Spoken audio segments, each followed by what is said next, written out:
8화 침묵의 큰 칼, 달변의 과도. 침묵은 금이다. 저는 이 말 앞에만 서면 한없이 작아집니다. 언제나 기막힌 표현을 골라내어 좌중을 통쾌한 웃음속으로 몰아넣고 쾌재를 부르던 화려한 말잔치의 향연이 일거에 빛을 잃어버리기 때문이죠.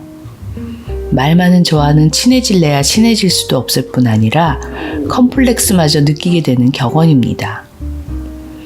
그래, 수다로 풀자라는 책에서 오한숙희 씨가 시시껄렁해 보이는 일상수다가 가슴 속 진실을 쏟아내고 건강한 삶의 에너지를 샘솟게 한다고 주장한 데는 적극적으로 동의합니다.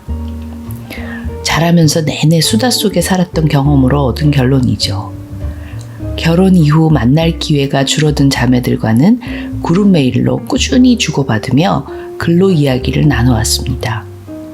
그게 발전해서 개인 블로그까지 개설했으니 어쩌면 오한숙희 씨가 저더러 아이고 형님이라고 불러줄지도 모릅니다.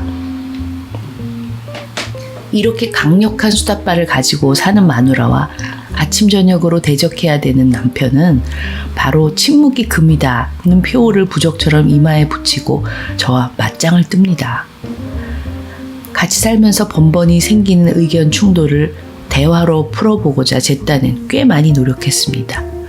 남편은 겁 많은 강아지가 짖는 법이라고 생각하는 표현 절제 이 집안에서 자라나 튀지 않는 예절 문화가 몸에 익은 남자였죠. 갈등이 일어나는 경우에 굳이 쓸데없는 말로 감정의 골만 깊게 하는 소모적 대화를 기피하는 편이었습니다. 신혼 초에는 그래도 쌍방 이견을 좁히는데 대화만 한 게 어디 있냐는 제 꼬임에 넘어가 말로 표현하려고 애를 쓰기도 했습니다. 하지만 기껏 마련한 대화의 장은 기세등등한 아내의 입심에 밀려 자주 경색국면으로 접어들었죠.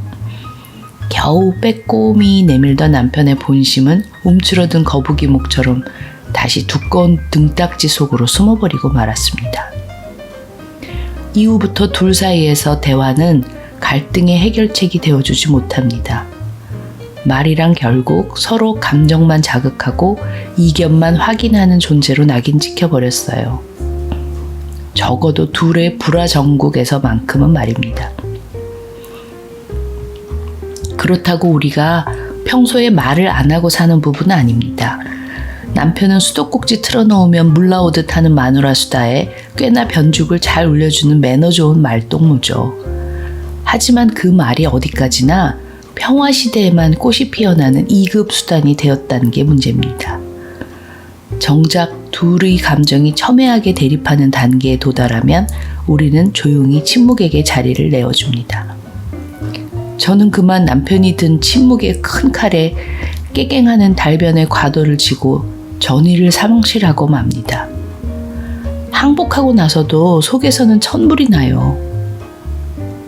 무릇 침묵에는 감정 표현을 위한 고민, 말하는 시기나 목소리 톤을 결정짓는 자잘한 노력이 하나도 들지 않건만 어째서 제 강력한 언변이 그 뒤로 밀리는지 이해할 수 없었습니다.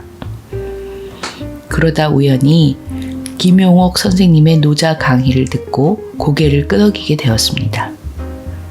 본디 우리 문화에는 노장사상의 뿌리가 매우 깊이 박혀 있어서 초연한 침묵이 훨씬 우대를 받는답니다. 요래조래 따지는 행위 자체를 해탈하지 못한 고양이 싸움처럼 생각하기 때문에 말로 따지고 제기보다는 모든 것을 달관한 듯한 침묵이 더 높이 평가받는데요. 침묵에 대한 제 콤플렉스가 영원 불변의 절대 가치가 아니라 어떤 시대의 사상이나 문화적 바탕에 기인한 결과라는 얘기가 적잖이 위로가 되었습니다. 그럼 그렇지 하고 쾌재를 부르기도 했죠. 그래봐야 결국 저 자신도 침묵의 가치를 맨 위로 치는 이 땅 이 시대의 사람임을 잠시 망각했던 경망스러운 찰나였지만 늘 말과 글에 기대어 살아가는 저도 우리 머릿속에 자리 잡은 침묵의 거대한 위용을 이겨낼 도리가 없습니다. 이렇게 앉아 글을 쓰는 이 순간에도 마음 한편은 껄쩍지근합니다. 같은 분만실에 들어가 누구는 아무 말 없이 쏨뽕 아이를 낳는데 혼자서만 시끄럽게 아우성 쳐대는 그림이 자꾸만 연상되기 때문입니다. 말과 글 속의 일생을 살아가는 사람이 그것을 마음껏 사랑하지 못하고 침묵을 그리워하는 것은 참말 못할 노릇입니다.